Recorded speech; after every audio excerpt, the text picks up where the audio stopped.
A nice pass by Atkinson. Puts it on a tee for Werenski, and he rips it home. Kara tries to get down and block it. Granlund looks up to the sky and says, not a whole lot I could do. And I still haven't figured out what the hell Marcus Granlund is supposed to be doing. Clearly he hasn't either.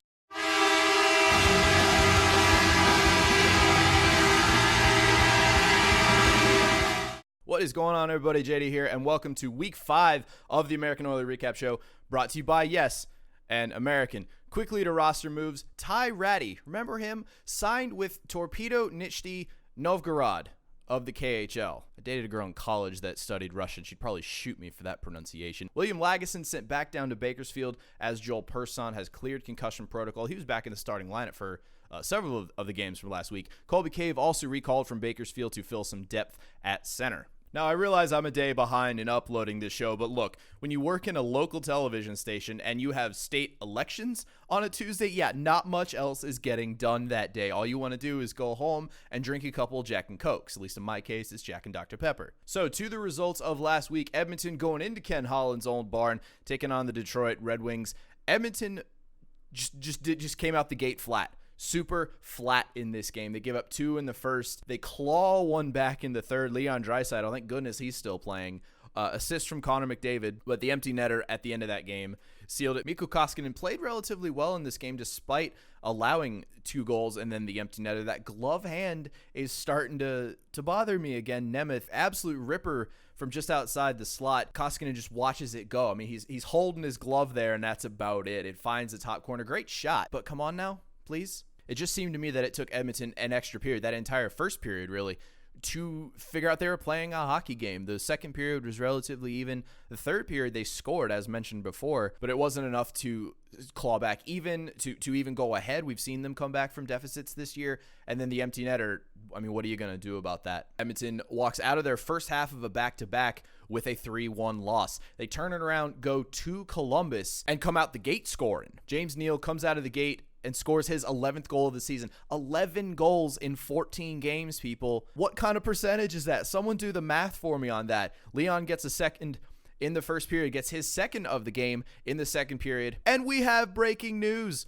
The bottom 6 has actually scored a goal. Jujhar Khaira, credited for a scrap in front of the goal a minute 20 into the second period. So a point we've all been griping about, the bottom 6 has finally contributed to winning a hockey game. And now the point that everybody needs to agree with, that has to continue. Please let it continue, boys. That's the only way that Edmonton is going to remain competitive in the National Hockey League is speed, yes, leave some of the heavy hitting behind. We left one body in Calgary for that. Got a goal scorer in return, and bottom 6. The bottom 6 has to contribute if the Edmonton Oilers want to make a deep run in the playoffs this year. Honestly, they could probably play 500 hockey the rest of the way and maybe make second in the Pacific Division, depending on how the rest of the log jam at the top falls apart as the season goes on, as we go through 82 games. But the bottom 6 needs to hold up their end.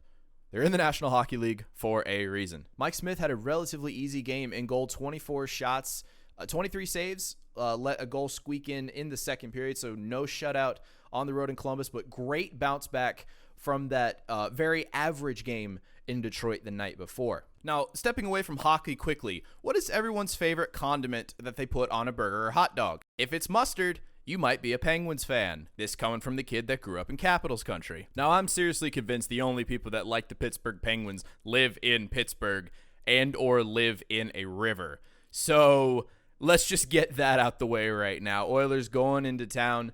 Took this game to overtime. We have more breaking news. The bottom 6 has scored again. They were also assisted by the bottom 6. Colby Cave, 7:21 into the second period. Assisted from Marcus Granlund. Weren't we just talking some trash about him, folks? Isn't that what was just happening? The Caveman, with his first of the year, puts the Oilers in front. Brian Dumoulin turns it around in the third, scores shorthanded. That hurts a little bit. Being equalized against shorthanded, so we go to overtime. And y'all know what I say about this team that goes to overtime. You cannot beat them. Leon Draisaitl, about 2.5 minutes into that period on the break, beats Matt Murray. Game over. Edmonton gets both points out of this game. But can we go back and talk about Mike Smith for a minute? The man's 37 and faced 52 shots in this game, turned aside 51 of them. I don't have to do the math. ESPN's done it for me. That's a 981 save percentage. I am not going to complain with a 981 save percentage. Pittsburgh will body you all night long. They got some big boys. They got some quick boys. They got some big and quick boys if you can put those two together. I guess look at Sidney Crosby, sure. This team will wear you down. Edmonton did a great job to stay in this game, to stay in the fight, go Nationals, and squeak one out in overtime. But it started from the back. Mike Smith single-handedly keeping them in this game, turning aside 51 shots. Now we return to division action. Andrew Rogers plays the Arizona Coyotes coming down, currently sitting third in the Pacific Division. Decent goaltender backstopping the Coyotes this year. A couple of solid forwards and D-men, an all-around team that's going to give you problems, but you could easily hang with them. You know, that trap game type team. Connor gets himself back on the score sheet 91 seconds into the game, breaks down the right wing, and puts one past Darcy Kemper. Great outlet from Leon Draisaitl. Coyotes equalize in the first as well. They go ahead in the second, and we have more breaking news. Gaetan Haas scores his first in the National Hockey League, 15-19 into the third period. But that breaking news is, of course, because he's bottom six. A Matt Banning shot is tipped through the legs of Darcy Kemper. That goal was credited to Haas. I don't think the Sportsnet broadcast gave any credit at the time, but officially it was credited to Haas, his first of the year. Well done, young man. Welcome to the NHL. So now we go to the extra period, and this time I've actually proven wrong. Arizona scores 2 minutes into the period. Why was James Neal out there? Seriously? Why was the goal scorer out there? I get that he's a scorer, but he's not quick enough to play 3-on hockey. He's just not.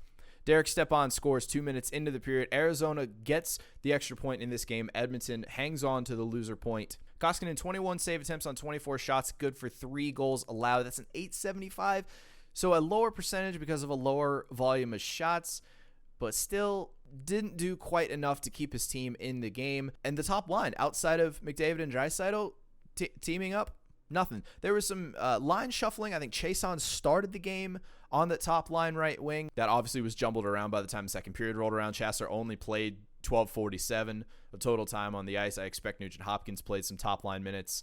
Wouldn't surprise me if Gagne was injected on that top line here. There's an article, I think I read it off of Yahoo actually, that Gagne was put on that top line because Tippett saw he could make the smart hockey play, and it worked, putting him next to Connor and Leon. Do I anticipate that sticking around in any sort of long term? No. But if there's ever a need of injection of experience of a guy that's willing to go to the dirty areas to make that kind of play, it's going to be Gagne. I'm okay with that. We got to jump down through the farm relatively quickly here, folks. Bakersfield with an absolute stinker midweek in San Jose. Dylan Wells torched for 5 goals on 27 shots. Poor kid needs to get his footing underneath of him. He's up in Bakersfield because Shane Starrett is out apparently long-term now. So it's Wells and Skinner backstopping the Condors at the present time. And then to finish out the week, Bakersfield with back-to-back road games in Ontario at the Toyota Arena. Bakersfield with a good bounce back, a goal in the first and in the third, and then a Brad Malone OT tally. See off Ontario in the first game of this back-to-back 3-2. They've finally broken down Cal Peterson. Josh Curry gets his 5th goal of the season, and Lagesson credited with his first goal of the season. Bouchard with 2 points on the night. Ryan McLeod gets an assist on the OT tally. And the name that everyone's interested in, Kyler Yamamoto, 1 shot in the entire game. Must not have played a whole lot. AHL does not provide total time on ice for any of the forwards. They only give time for the goaltenders. They turn around on the next night of the back-to-back. Bakersfield comes out firing. 3 goals in the first. Tyler Benson gets his first of the season. About time, young man. Gets his second in the second period as well. Steve Akabelis gets his first AHL point on the assist on Benson's second goal. And Bakersfield sees Ontario off 4-1 in this game. Now, that third period was actually very entertaining. And it's a wonder either team had any eligible skaters by the end of it. Logan Day, Keegan Lowe sent off 10-minute game misconducts for continuing altercation. I didn't see any altercation per se, but they were dismissed. A forward and a D-man from Ontario were sent off. Benson gets a double minor for roughing. McLeod also sent off for roughing and interference at the same time. Let's just say it might as well have been like an MMA fight instead of a hockey game for the last 20 minutes of that game. Stuart Skinner saw 43 shots that night, turned aside 42 of them. That goal came 18-32 into the third period, so that close to a shutout. Still a great performance from the youngster. Bouchard gets his third goal of the season. Yamamoto and Marodi the assists on that power play marker. Tyler Benson's second was also a power play goal. Just an all-around offensive domination by the Condors. Something that team really should be doing a whole lot more of this year. They've got the pieces to bombard you up front.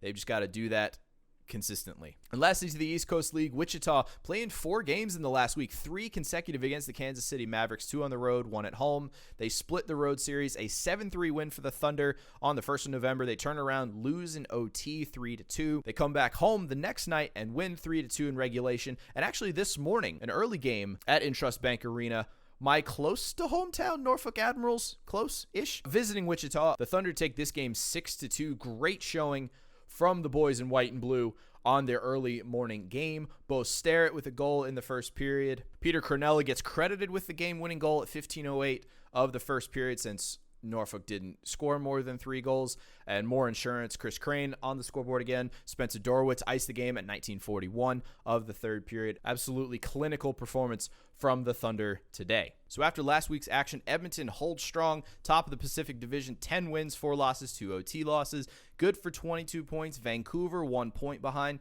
Arizona, Vegas, and Calgary tied at 20 points. Anaheim at 19, they're still hanging around. And then it finally falls apart. San Jose at 11, the LA Kings last with 10 points. The Condors jump a spot in the Pacific Division. They sit 4th at a 5-5-1 record, good for 11 points. Stockton holds strong at the top of that division with 16 points, tied with Tucson, also at 16 points. Ontario at 14 points. Colorado back to 5th, followed by San Jose and San Diego. Wichita up to 3rd in the Mountain Division after a good week. Idaho still the top of that division, followed by Allen. Rapid City down to 4th. Tulsa in 5th.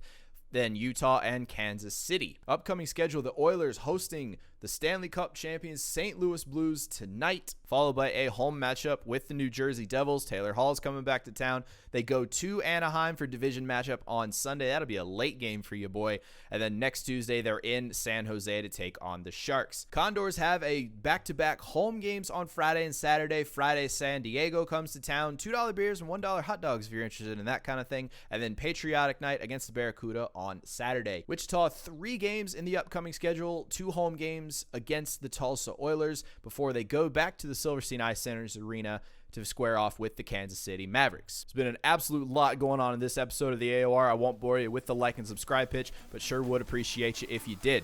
So for now, no matter what country you're in, this is Oil Country.